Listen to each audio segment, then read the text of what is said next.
पौड़ी आपीने आप साजियो, आपीने रचियो नाम। दुई कुदरत साजिए, कर आसन डिठो चाओ। दाता करता आप तू, तुस देवे करे पछताओ। तू जानो ही सब से, दिल सै जिंद को आओ। कर आसन डिठो चाओ, कर आसन डिठो चाओ। आसा दीवार दी पहले पातशाह जी की उचारण की थी ये पहली पौड़ी, जिस दे च एक मूल प्रश्न नूं सतगुरु देव जी महाराज अखे रख के उसका उत्तर देंदे ने। धार्मिक दुनिया विच ते आम संसारिक दुनिया च एक प्रश्न आम चल रहा है कि परमात्मा ने सब कुछ बनाया है, तो फिर परमात्मा नूं किसने बनाया? जे खुदा ने सब कुछ बनाया है, तो फिर खुदा नूं बनाने वाला भी कोई होवेगा। जद एक तर्क खड़ी की जाती है कि करते तो बिना कृत नहीं, तो फिर हर चीज़ का करता होना चाहिए, हर वस्तु ते हर हस्ती का करता होना चाहिए। इस संबंध विच काफ़ी बहस मुबासे आदि काल तो ही चले आ रहे हैं कि पहले मुर्गी सी या पहले अंडा होया। ये मसला त्यों दा त्यों ही पिया, जिसनों एक उर्दू का शायर ऐसा कहता है, हज़ारों साल फिलॉसफी की तना तनी रही, पर खुदा की बात जहाँ पे थी वहीं पे रही। साहिब श्री गुरु नानक देव जी महाराज अजीम चिंतक ने, विचारक ने, दार्शनिक ने, और इस सवाल नूं आप इस ढंग नाल हल करते ने, आप ही ने आप साजियो, आप ही ने रचियो नाम। उन्हें अपनी साजना आप की, उन्हें अपनी बनतर आप बनाई है। तू सूक्ष्म होवा अस्थूली, सूक्ष्म तो आप अस्थूल होया है। किवें होया है, किस तरह होया है, इसनों अत कथन कह देता है, अति प्रश्न कह देता है। ये प्रश्न कोई प्रश्न नहीं कि वो किवें फैले है, किवें पसरे है, ये अति प्रश्न है। इतना जरूर है कि उन्हें अपनी साजना आप कीती है। जिंदगी दे बहुत पहलुआं दे मनुख कई दफा अति प्रश्न करता है। अति प्रश्न है, वास्तविक उसका कोई उत्तर नहीं। साहिब श्री गुरु नानक देव जी महाराज ये प्रमाण करते हैं, उन्हें अपनी साजना आप की। ऐसा इतिहास दे आउंदा है कि साहिब श्री गुरु नानक देव जी महाराज जब इराक देश के भ्रमण करन ते गए, गुरु नानक देव जी महाराज का भ्रमण 9 खंड पृथ्वी का है। जद कदी संसार की दौलत बहुती मिलती है मनुख नूं, तां उहनूं समेटण का, संग्रह करन का ते छुपाउण का जज्बा भी नाल पैदा हुंदा है। पर जद अध्यात्मक की दौलत मिलती है, रब्बी दौलत मिलती है, रूहानी दौलत मिलती है, तो फिर मनुख के अंदर इस जज्बे का जन्म होता है कि उन्होंने मैं वंडना है, उन्होंने मैं तकसीम करना है। दुनियावी दौलत जो बहुती वंडी है खत्म होती है, घटती है। अध्यात्मक दौलत जितनी बनती है उतनी ही बनती है। जितनी तकसीम करिए उतना ही वादा होता है। ये उसे का ही जिक्र है कि खाओ खर्चो रल मिल भाई, टोट ना आवे वध दो ढाई। वास्तविक धन वही धन है जिहदे वंडदियां वधे, जो वंडदियां घटदा है वो धन नहीं। इस वास्ते नाम नूं भगत जना ने परम धन आख्या। नाम की दौलत नाल जद गुरु नानक दा हिरदा माला माल होया ਤਾਂ ਆਪ ਵੰਡਣ ਲਈ ਚੱਲ ਪਏ। ਅਕਸਰ ਧਨ ਬਹੁਤਾ ਜੇ ਕਿਸੇ ਨੂੰ ਮਿਲ ਵੀ ਜਾਏ ਤਾਂ ਵੱਧ ਤੋਂ ਵੱਧ ਅਗਰ ਵੰਡੇਗਾ ਵੀ ਸਹੀ, ਮਜਬੂਰ ਹੋ ਕੇ, ਤਾਂ ਪਰਿਵਾਰ ਦੇ 'ਚ ਹੀ ਵੰਡੇ, ਪੁੱਤਰਾਂ 'ਚ ਵੰਡ ਦੇਗਾ, ਭਰਾਵਾਂ ਦੇ 'ਚ ਵੰਡ ਜਾਏਗਾ। ਇਸ ਤੋਂ ਅੱਗੇ ਉਸ ਦੀ ਵੰਡਣ ਦੀ ਨਾ ਸਮਰੱਥਾ ਹੈ, ਨਾ ਉਸ ਦੇ ਅੰਦਰ ਐਸਾ ਭਾਵ ਪੈਦਾ ਹੋਵੇਗਾ। ਪਰ ਜਦ ਕੋਈ ਰੱਬੀ ਦੌਲਤ ਨਾਲ ਮਾਲਾ ਮਾਲ ਆਉਂਦਾ ਹੈ ਤਾਂ ਸਿਰਫ ਪਰਿਵਾਰ ਦੇ 'ਚ ਨਹੀਂ ਵੰਡਦਾ, ਸਾਰਾ ਸੰਸਾਰ ਉਸ ਲਈ ਪਰਿਵਾਰ ਬਣ ਜਾਂਦਾ। ਇਸ ਵਾਸਤੇ ਸਾਹਿਬ ਸ੍ਰੀ ਗੁਰੂ ਨਾਨਕ ਦੇਵ ਜੀ ਮਹਾਰਾਜ ਨੌਖੰਡ ਪ੍ਰਿਥਵੀ ਦੇ ਵਿੱਚ ਇਸ ਰੱਬੀ ਦੌਲਤ ਨੂੰ ਵੰਡਣ ਲਈ ਚੱਲ। ਇਰਾਕ ਦੇ ਵਿੱਚ ਜਦ ਆਪ ਨੇ ਸਤਨਾਮ ਦੀ ਬਾਂਗ ਦਿੱਤੀ, ਬਾਂਗ ਇਸ ਲਈ ਕਹਿ ਰਿਹਾ ਕਿ ਬਾਂਗ ਦੀ ਤਰਜ਼ ਦੇ ਉੱਤੇ ਹੀ ਸਤਨਾਮ ਦਾ ਉਚਾਰਨ ਕੀਤਾ, ਜਿਸ ਦਾ ਜ਼ਿਕਰ ਭਾਈ ਗੁਰਦਾਸ ਜੀ ਕਰਦੇ ਨੇ। ਦਿੱਤੀ ਬਾਂਗ ਨਿਵਾਜ ਕਰ ਸੁਨ ਸਮਾਦ ਹੁਆ ਜਾਨਾ। ਐਸੀ ਬਾਂਗ, ਐਸੀ ਸਲਾਹ ਕਿ ਲੋਕਾਂ ਦੇ ਮਨ ਸੁੰਨ ਹੋ ਗਏ।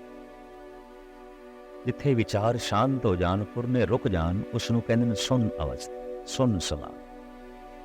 ਜੈਸੇ ਸਰੀਰ ਦੇ ਸਵਾਸ ਰੁਕ ਜਾਣ ਤੇ ਕਹਿ ਦਿੰਦੇ ਨੇ ਸਰੀਰ ਸੁੰਨ ਹੋ ਗਿਆ। ਮਨ ਦੇ ਵਿੱਚ ਵਿਚਾਰ ਰੁਕ ਜਾਣ ਤਾਂ ਮਨ ਸੁੰਨ ਹੋ ਗਿਆ। ਇੱਕ ਬਾਂਗ ਨਾਲ ਜਿਨ੍ਹਾਂ ਦੇ ਮਨ ਸੁੰਨ ਹੋ ਗਏ, ਇੱਕ ਆਵਾਜ਼ ਨਾਲ ਜਿਨ੍ਹਾਂ ਦੇ ਮਨ ਸੁੰਨ ਹੋ ਗਏ, ਉਸ ਆਵਾਜ਼ ਦੇ ਵਿੱਚ ਕਿਤਨੀ ਕਸ਼ਿਸ਼ ਸੀ, ਉਸ ਆਵਾਜ਼ ਦੇ ਵਿੱਚ ਕਿਤਨਾ ਜਾਦੂ ਸੀ, ਉਸ ਆਵਾਜ਼ ਦੇ ਵਿੱਚ ਕਿਤਨਾ ਰੂਹਾਨੀ ਗਿਆਨ ਸੀ ਤੇ ਕਿਤਨਾ ਰੂਹਾਨੀ ਆਨੰਦ ਸੀ। ਭਾਈ ਸਾਹਿਬ ਕਹਿੰਦੇ ਨੇ ਸੁੰਨ ਮੁੰਨ ਨਗਰੀ ਹੋ ਗਈ, ਸਾਰੇ ਆਪਣੇ ਆਪ ਦੇ ਚ ਲੀਨ ਹੋ ਗਏ। ਇਸ ਢੰਗ ਦੀ ਸਦਾ ਗੁਰੂ ਨਾਨਕ ਦੇਵ ਜੀ ਮਹਾਰਾਜ ਨੇ ਦਿੱਤੀ ਹੈ। ਔਰ ਕਹਿੰਦੇ ਨੇ ਇਹ ਸਦਾ ਵੀ ਨਿਕਲਦੀ ਹੈ ਸੁੰਨ ਹਿਰਦਿਆਂ ਚੋਂ, ਸੁੰਨ ਮਨ ਦੇ ਚ। ਜਦ ਮਨੁੱਖ ਦਾ ਮਨ ਨਿਰਵਿਚਾਰ ਹੋ ਜਾਂਦਾ ਹੈ ਤੇ ਉਹਦੇ ਚੋਂ ਜਿਹੜੀ ਆਵਾਜ਼ ਨਿਕਲਦੀ ਹੈ, ਉਹਦੇ ਚ ਬਰਕਤ ਆਉਂਦੀ ਹੈ, ਉਹਦੇ ਚ ਤਾਕਤ ਆਉਂਦੀ ਹੈ ਕਿ ਦੂਜਿਆਂ ਦੇ ਮਨ ਨੂੰ ਵੀ ਉਹ ਨਿਰਵਿਚਾਰ ਕਰ ਦੇਵੇ, ਦੂਜਿਆਂ ਦੇ ਮਨ ਨੂੰ ਵੀ ਉਹ ਸੁੰਨ ਕਰ ਦੇਵੇ। ਥੋੜੀ ਦੇਰ ਤੋਂ ਬਾਅਦ ਇਹ ਇਕੱਠ ਆਪ ਦੇ ਆਲੇ ਦੁਆਲੇ ਹੋਏ।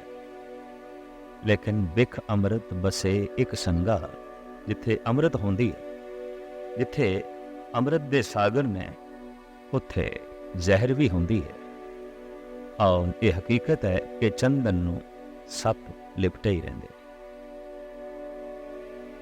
ਸ਼ਰਈ ਮਨੁੱਖ ਤੇ ਸ਼ਰਾ ਦੀ ਕੁੜੱਤਣ ਨਾਲ ਭਰੇ ਹੋਏ ਜਿਹੜੇ ਲੋਕ ਸਨ, ਉਹ ਵੀ ਗੁਰੂ ਨਾਨਕ ਦੇ ਆਲੇ ਦੁਆਲੇ ਆ ਕੇ ਜਮ੍ਹਾਂ ਹੋਏ। ਉਹਨਾਂ ਨੇ ਤਰ੍ਹਾਂ ਤਰ੍ਹਾਂ ਦੀ ਤਰਕ ਗੁਰੂ ਨਾਨਕ ਤੇ ਸ਼ੁਰੂ ਕੀਤੀ। ਇਹ ਸਾਰੇ ਗੁਰੂ ਨਾਨਕ ਦੇਵ ਜੀ ਮਹਾਰਾਜ ਨੂੰ ਪੀਰ ਦਸਤਗੀਰ ਦੇ ਕੋਲ ਲੈ ਗਏ, ਜੋ ਇਰਾਕ ਦੇ ਵਿੱਚ ਉਸ ਵਕਤ ਮੁਖੀ ਫਕੀਰ ਸੀ ਔਰ ਬਗਦਾਦ ਦੇ ਵਿੱਚ ਦੀਨੀ ਤਾਲੀਮ ਦੀਨਦਾਰ ਲੋਕਾਂ ਨੂੰ ਦਿੰਦਾ ਰਹਿੰਦਾ ਸੀ। ਸਿੰਘਾਸਣ ਤੇ ਬੈਠੇ ਪੀਰ ਦਸਤਗੀਰ ਔਰ ਥੱਲੇ ਖੜੇ ਰਹੇ ਗੁਰੂ ਨਾਨਕ, ਆਲੇ ਦੁਆਲੇ ਮਜਮਾ ਲੋਕਾਂ ਦਾ। ਪੀਰ ਦਸਤਗੀਰ ਨੇ ਸਵਾਲ ਕੀਤੇ ਗੁਰੂ ਨਾਨਕ ਦੇਵ ਜੀ ਮਹਾਰਾਜ ਤੇ। ਆਖਿਆ, ਐ ਹਿੰਦੀ ਫਕੀਰ, ਮੇਰੇ ਅੰਦਰ ਜਦੋਂ ਦੀ ਮੈਂ ਸਾਧਨਾ ਕਰ ਰਿਹਾ, ਜਦੋਂ ਦੀ ਮੈਂ ਇਬਾਦਤ ਕਰ ਰਿਹਾ, 3 ਸਵਾਲ ਗੂੰਜਦੇ ਹੀ ਰਹਿੰਦੇ ਨੇ ਕਿ ਖੁਦਾ ਤੋਂ ਪਹਿਲੇ ਕੀ ਸੀ? ਜੇ ਖੁਦਾ ਨੇ ਸਭ ਕੁਝ ਬਣਾਇਆ ਹੈ ਤਾਂ ਫਿਰ ਖੁਦਾ ਨੂੰ ਕਿਸ ਨੇ ਬਣਾਇਆ? ਦੂਸਰਾ ਸਵਾਲ ਹੈ, ਖੁਦਾ ਰਹਿੰਦਾ ਕਿੱਥੇ ਹੈ? ਤੇ ਤੀਸਰਾ ਸਵਾਲ ਹੈ, ਖੁਦਾ ਕਰਦਾ ਕੀ ਹੈ? ਸਵਾਲ ਇੱਕ ਬੋਝ ਹੁੰਦਾ ਹੈ, ਪ੍ਰਸ਼ਨ ਇੱਕ ਭਾਰ ਹੈ ਕਿ ਜਿਸ ਮਨ ਵਿੱਚ ਬਹੁਤੇ ਪ੍ਰਸ਼ਨ ਹੋਣਗੇ ਉਹ ਮਨ ਬਹੁਤਾ ਬੋਝਲ ਹੋਵੇ।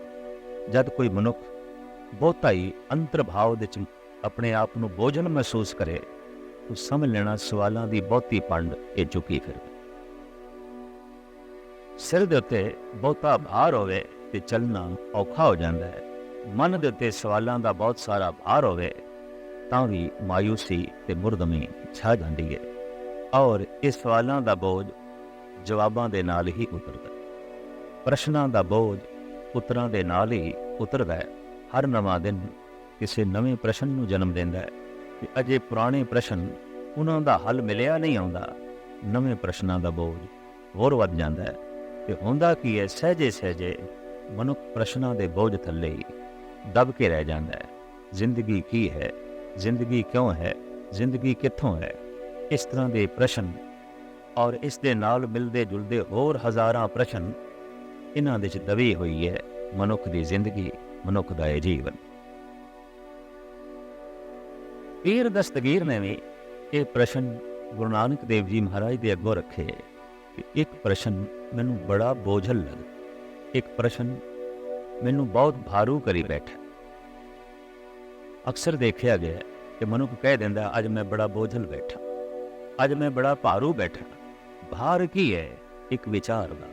ਭਾਰ ਕੀ ਹੈ? ਇੱਕ ਸਵਾਲ ਦਾ। ਭਾਰ ਕੀ ਹੈ? ਇੱਕ ਪ੍ਰਸ਼ਨ ਹੈ।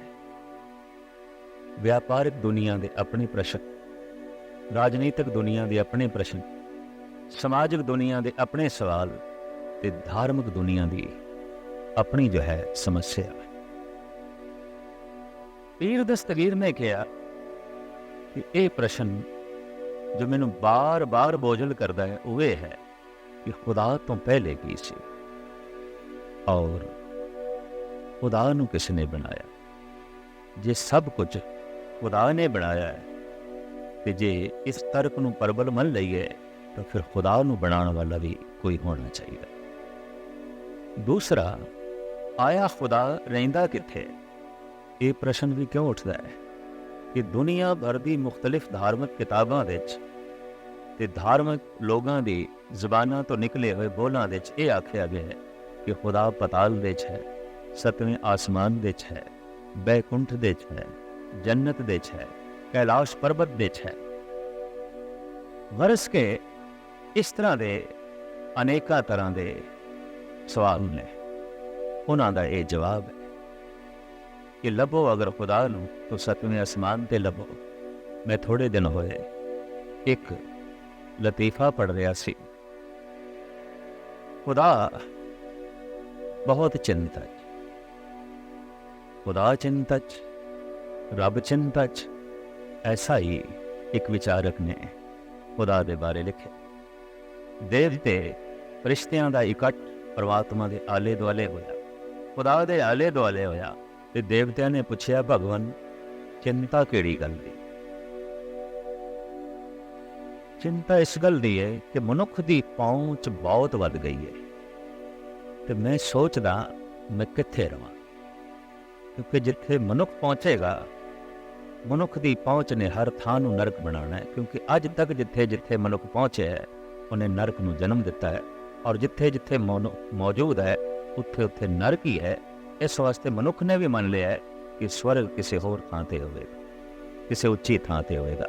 कम से कम जिथे मैं हाँ उत्थे ते नरक है, चाहे वह मनुख पहाड़ ते है, चाहे वह मनुख जमीन ते है, चाहे वह मनुख किसी थां ते भी रह रहा है, उसने हर थां नूं नरक बनाया हुआ है और उसने नरक मन भी लिया है।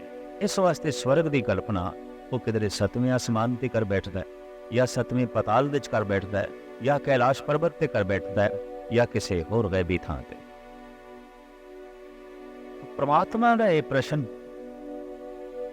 देवतियां दे अगों, मैं कित्थे वसां, किस थां ते वसां जिथे मनुख ना पहुंचे। और यह हकीकत है कि सारी पृथ्वी विच जिस जिस थां ते मनुख है उत्थे मनुखां दा जीवना ते हराम हो गया है, पशुओं का जीवना भी हराम हो गया। पशु भी बेजार, पशु भी दुखी ने, और पशु भी दुखी ने पशुआ करके नहीं, पशु दुखी ने मनुखा करके, मनुख दुखी ने मनुखा करके। चारों पासे जो नरक का वातावरण है ये केवल मनुख करके। तो मैं ऐसी थां ते वसना चाहना जिथे मनुख ना पहुंचे। फरिश्तियां ने कहा, खुदावन ताला तू सागर दिस जा वस। ते भगवान ने हंस के आख्या, नहीं, सागर तक, उदी गहराई तक मनुख की पहुंच हो जाएगी। तू चंद्रमा ते जा वस, नहीं, उत्थे तक भी मनुख पहुंच जाएगा। तू पहाड़ां दियां उच्चियां चोटियां ते जा बैठ, नहीं, वो भी बंदे ने सर कर लेनी है, उत्थे भी मनुख ने जाके पहुंच जाना है। फिर ਕਿਹੜੀ ਥਾਂ ਐਸੀ ਜਿੱਥੇ ਮਨੁੱਖ ਨਾ ਪਹੁੰਚੇ। ਤਾਂ ਖੁਦਾ ਨੇ ਕਿਹਾ ਮੈਨੂੰ ਢੰਗ ਲੱਭ ਪਿਆ, ਮੈਂ ਹੁਣ ਮਨੁੱਖ ਦੇ ਅੰਦਰ ਹੀ ਜਾ ਬੈਠਾਂਗਾ, ਉਹ ਬਾਹਰ ਹੀ ਲੱਭਦਾ ਰਹੇਗਾ, ਮੇਰੇ ਤੱਕ ਪਹੁੰਚੇਗਾ ਹੀ ਨਹੀਂ, ਮੇਰੇ ਤੱਕ ਉਸ ਦੀ ਪਹੁੰਚ ਹੀ ਨਹੀਂ ਹੋਈ, ਲੱਭਦਾ ਹੀ ਪਿਆ। ਹੁਣ ਆਦਿ ਕਾਲ ਤੋਂ ਮਨੁੱਖ ਕੋਈ ਸਤਵੇਂ ਅਸਮਾਨ ਤੇ ਲੱਭਣ ਦੀ ਕੋਸ਼ਿਸ਼ ਪਿਆ ਕਰਦਾ ਹੈ, ਕੋਈ ਪਾਤਾਲ ਵਿੱਚ ਲੱਭਣ ਦੀ ਕੋਸ਼ਿਸ਼ ਪਿਆ ਕਰਦਾ ਹੈ, ਕੋਈ ਕੈਲਾਸ਼ ਪਰਬਤ ਤੇ ਲੱਭਣ ਦੀ ਕੋਸ਼ਿਸ਼ ਪਿਆ ਕਰਦਾ ਹੈ, ਕੋਈ ਸਾਗਰ ਦੇ ਗਹਿਰੇ ਤਲ ਦੇ ਚੋਂ ਲੱਭਣ ਦੀ ਕੋਸ਼ਿਸ਼ ਪਿਆ ਕਰਦਾ ਹੈ, ਕੋਈ ਦਰਿਆਵਾਂ ਦੇ ਵਹਿਣ ਦੇ ਚੋਂ ਲੱਭਣ ਦੀ ਕੋਸ਼ਿਸ਼ ਪਿਆ ਕਰਦਾ ਹੈ, ਕੋਈ ਪਵਨ ਦੀ ਛਾਂ ਦੇ ਚੋਂ ਲੱਭਣ ਦੀ ਕੋਸ਼ਿਸ਼ ਪਿਆ ਕਰਦਾ ਹੈ, ਜਦ ਕਿ ਕੌਣ ਇਸ ਨੂੰ ਦੱਸੇ ਉਹ ਤੇਰੇ ਅੰਦਰ ਹੈ, ਬਾਹਰ ਕਿਉਂ ਭਟਕਦਾ। ਔਰ ਗੁਰੂ ਗ੍ਰੰਥ ਸਾਹਿਬ ਜੀ ਮਹਾਰਾਜ ਦਾ ਤੇ ਫੈਸਲਾ ਹੈ, ਬਾਹਰ ਟੋਲੇ ਸੋ ਭਰਮ ਬਣਾਏ। ਆਪਣੇ ਤੋਂ ਬਾਹਰ ਜਿਹੜਾ ਲੱਭਣਾ ਹੈ ਉਹ ਪਦਾਰਥ ਹੀ ਹੈ, ਉਹ ਪਰਮਾਤਮਾ ਨਹੀਂ ਹੈ। ਉਹ ਵਸਤੂ ਹੋਵੇਗੀ, ਉਹ ਵਾਸੁਦੇਵ ਨਹੀਂ ਹੈ। ਉਹ ਸੰਸਾਰ ਹੋਵੇਗਾ, ਉਹ ਨਿਰੰਕਾਰ ਨਹੀਂ ਹੈ। ਉਹ ਧਨ ਹੋਵੇਗਾ, ਉਹ ਪਰਮ ਧਨ ਨਹੀਂ ਹੈ। ਉਹ ਪਦ ਪ੍ਰਤਿਸ਼ਠਾ ਹੋਵੇਗੀ, ਉਹ ਪਰਮ ਪਦ ਨਹੀਂ ਹੈ। ਸੋ ਐਸਾ ਪ੍ਰਸ਼ਨ ਦਸਤਗੀਰ ਨੇ ਗੁਰੂ ਨਾਨਕ ਦੇਵ ਜੀ ਮਹਾਰਾਜ ਤੇ ਕੀਤਾ, ਖੁਦਾ ਨੂੰ ਕਿਸ ਨੇ ਬਣਾਇਆ ਹੈ? ਖੁਦਾ ਤੋਂ ਪਹਿਲੇ ਕੀ ਸੀ? ਖੁਦਾ ਰਹਿੰਦਾ ਕਿੱਥੇ? ਔਰ ਖੁਦਾ ਕਰਦਾ ਕੀ? ਪ੍ਰਸ਼ਨ ਅਜ਼ੀਮ ਨੇ, ਖੁਦਾ ਦੇ ਸੰਬੰਧ ਵਿੱਚ ਨੇ। ਗੁਰੂ ਨਾਨਕ ਦੇਵ ਜੀ ਮਹਾਰਾਜ ਨੇ ਦਸਤਗੀਰ ਨੂੰ ਆਖਿਆ ਬਈ ਮੈਂ ਸੁਣਿਆ ਤੇਰੇ ਕਦਮਾਂ ਵਿੱਚ ਲੋਕੀ ਰੂਮੀ ਮੋਤੀ ਨਿਛਾਵਰ ਕਰਦੇ ਨੇ, ਸੋਨੇ ਦੀਆਂ ਮੋਹਰਾਂ ਨਿਛਾਵਰ ਕਰਦੇ ਨੇ, ਤੇ ਮੈਂ ਦੇਖਣਾ ਚਾਹੁੰਦਾ ਉਹਨਾਂ ਮੋਤੀਆਂ ਨੂੰ, ਲਿਆ ਥੋੜੇ। ਦਸਤਗੀਰ ਦੇ ਮਨ ਵਿੱਚ ਇੱਕਦਮ ਖਿਆਲ ਆਇਆ ਵੀ ਸਵਾਲਾਂ ਦਾ ਜਵਾਬ ਤੇ ਦਿੱਤਾ ਨਹੀਂ, ਮੁਆਵਜ਼ਾ ਪਹਿਲੇ ਹੀ ਇਹ ਹਿੰਦੀ ਫਕੀਰ ਮੰਨਣ ਲੱਗ ਪਿਆ। ਸਾਹਿਬ ਸ਼੍ਰੀ ਗੁਰੂ ਨਾਨਕ ਦੇਵ ਜੀ ਮਹਾਰਾਜ ਨੂੰ ਅੱਜ ਵੀ ਇਰਾਕ ਦੇ ਇਲਾਕੇ 'ਚ ਹਿੰਦੀ ਫਕੀਰ ਕਰਕੇ ਕਹਿੰਦੇ ਨੇ, ਹਿੰਦੀ ਔਲੀਆ ਕਰਕੇ ਕਹਿੰਦੇ ਨੇ। ਔਰ ਉੱਥੇ ਜੋ ਸਾਹਿਬਾਂ ਦਾ ਅਸਥਾਨ ਹੈ ਉੱਥੇ ਵੀ ਸਾਫ਼ ਲਿਖਿਆ ਹੈ ਹਿੰਦੀ ਔਲੀਆ ਹਜ਼ਰਤ ਬਾਬਾ ਨਾਨਕ। ਸਾਹਿਬ ਸ਼੍ਰੀ ਗੁਰੂ ਨਾਨਕ ਦੇਵ ਜੀ ਮਹਾਰਾਜ ਦੇ ਸਾਹਮਣੇ ਦਸਤਗੀਰ ਨੇ ਥਾਲ ਦੇ 'ਚ ਮੋਤੀ ਮੰਗਾਏ, ਅੱਗੇ ਕੀਤੇ ਕਿ ਸਤਿਗੁਰੂ ਕਹਿਣ ਲੱਗੇ ਇਹਨਾਂ ਦੀ ਗਿਣਤੀ ਕਰੋ।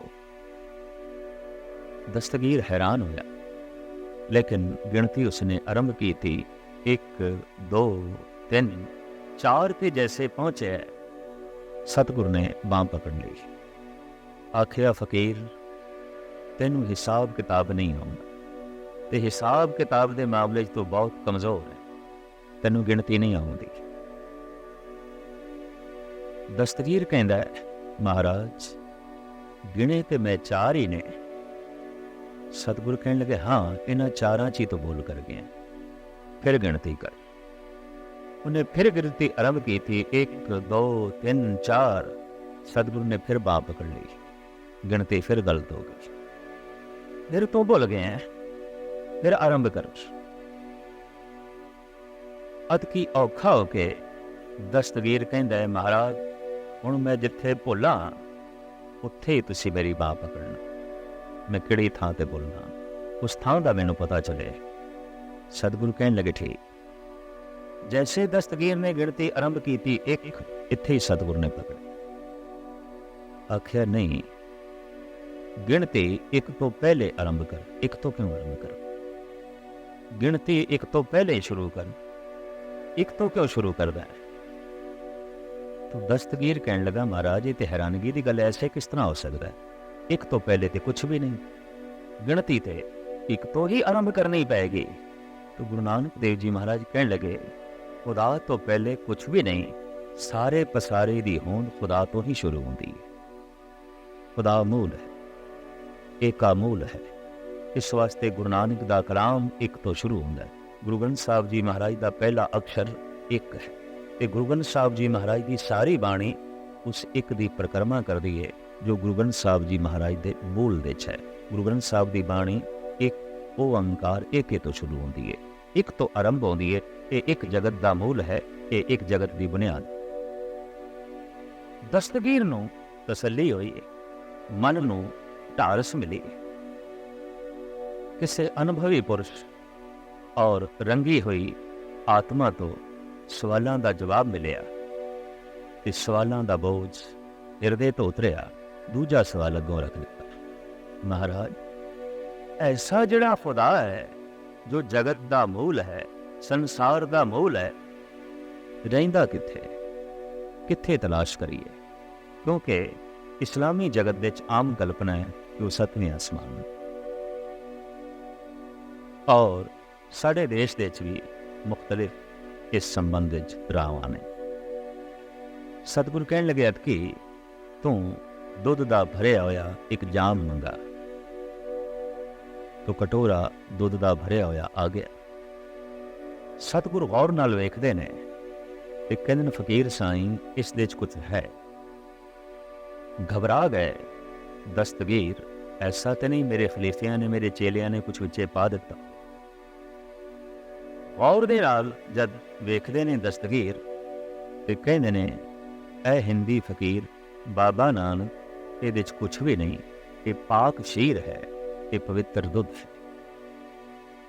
ਸਤਿਗੁਰੂ ਕਹਿੰਦੇ ਨੇ, ਇਸ ਦੇ ਪਾਕ ਹੋਣ ਤੇ, ਇਸ ਦੇ ਪਵਿੱਤਰ ਹੋਣ ਤੇ ਮੈਨੂੰ ਕੋਈ ਸ਼ੱਕ ਨਹੀਂ, ਪਰ ਇਸ ਦੇ 'ਚ ਕੁਛ ਨਹੀਂ ਹੈ, ਇਹ ਮੈਂ ਮੰਨਣ ਨੂੰ ਤਿਆਰ ਨਹੀਂ, ਇਹਦੇ 'ਚ ਕੁਛ ਹੈ। ਤੂੰ ਦਸਤਗੀਰ ਕਹਿੰਦਾ ਕੀ ਹੈ? ਸਤਿਗੁਰੂ ਕਹਿੰਦੇ ਨੇ, ਘਿਓ ਹੈ। ਤੇ ਹੁਣ ਤੂੰ ਦੱਸ ਕਿੱਥੇ ਹੈ ਕਿ ਨਹੀਂ? ਦਸਤਗੀਰ ਕਹਿੰਦਾ ਘਿਓ ਤੇ ਹੈ। ਤੇ ਮਹਾਰਾਜ ਕਹਿੰਦੇ ਨੇ, ਫਿਰ ਕਿੱਥੇ ਹੈ ਦੱਸ? ਮਹਾਰਾਜ, ਹੈ ਤੇ ਸਹੀ ਪਰ ਦਿਖਾਈ ਨਹੀਂ ਦੇ, ਹੈ ਤੇ ਸਹੀ ਪਰ ਦ੍ਰਿਸ਼ਟੀ ਗੋਚਰ नहीं होता। सगल बनस्पत में बैसंतल, सगल दूध में घिया, उच नीच में जोत समानी, घट घट माधो जिया। जिवें दुध दे जर्रे जर्रे दे कण कण दे घ्यो है, जगत दे जर्रे जर्रे दे वो प्रभु आप है, वो करता पुरख आप है। जितनी उसकी बनतर है, जितनी उसकी कृत है, वो सारी कृत दे आप बैठा हुआ है।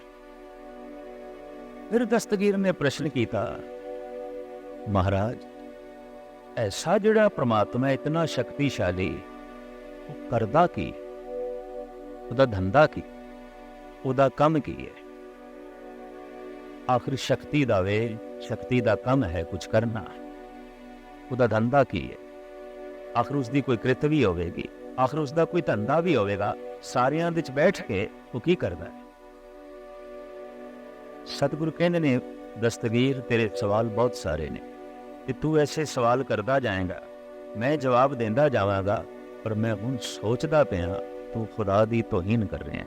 क्योंकि खुदा दा रूप होंदा है, खुदा दा ज्ञान, खुदा दी असली तस्वीर आउंदी है, उसदी विचार, ते तू उसदे विचारां दी, तू उसदे ज्ञान दी तौहीन कर रहे हैं। क्योंकि तू खुद सिंघासन ते बैठा है ते मेरे कोल विचार सुन रहे हैं, मैं थल्ले खड़ा।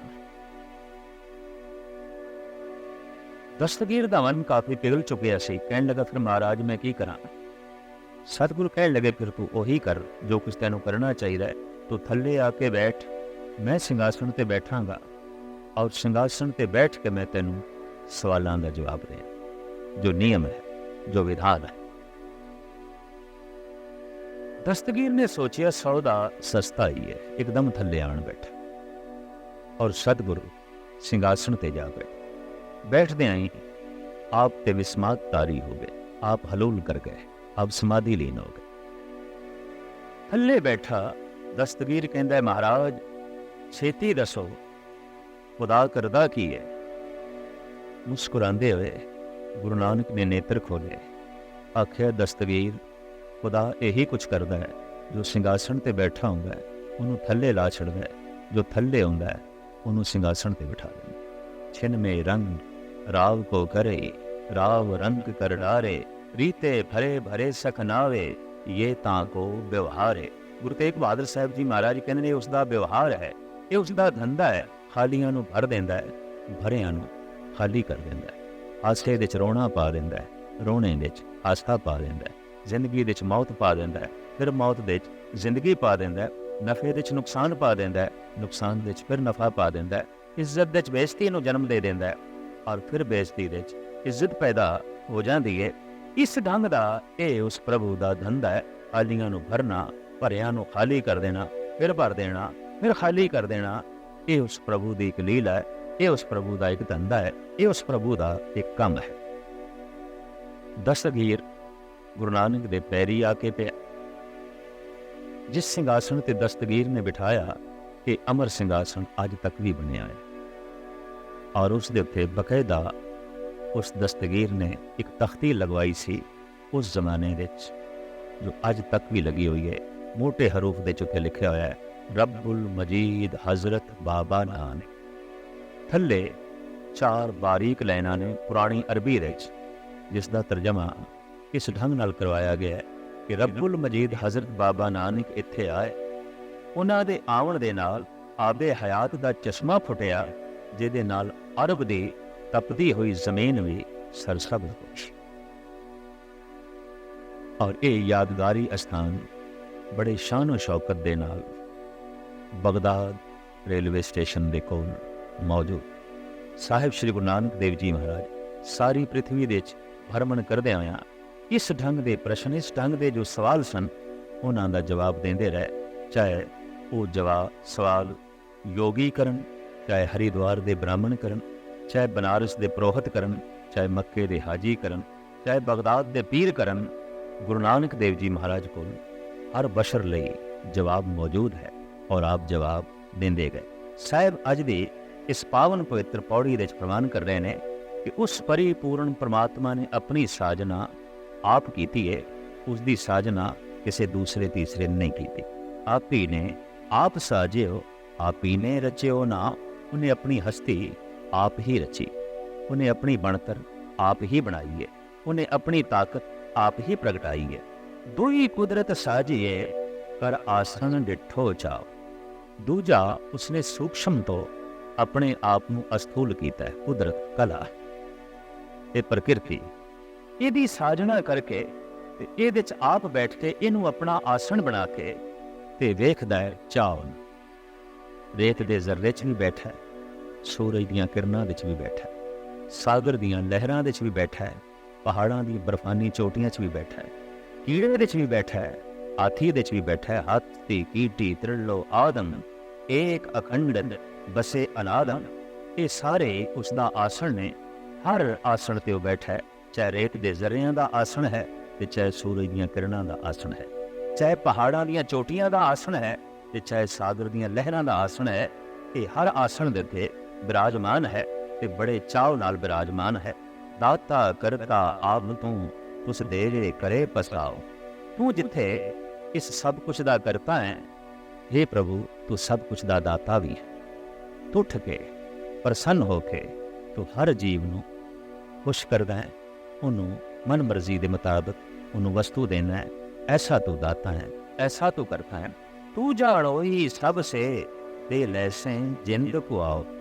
ਤੇ ਤੂੰ ਸਭ ਕੁਛ ਨੂੰ ਜਾਣਦਾ ਹੈ। ਤੈਨੂੰ ਪਤਾ ਹੈ ਰੇਤ ਦੇ ਜ਼ਰਰੇ ਦੀ ਕੀ ਲੋੜ ਹੈ, ਤੈਨੂੰ ਪਤਾ ਹੈ ਕੀੜੀ ਦੀ ਕੀ ਲੋੜ ਹੈ। ਤੂੰ ਸਾਰਿਆਂ ਦੇ ਦਿਲਾਂ ਦੀ ਜਾਣਨ ਵਾਲਾ ਹੈ, ਤੂੰ ਹਰ ਇੱਕ ਦਾ ਬੋਝ ਪਤਾ ਰੱਖਣ ਵਾਲਾ ਹੈ।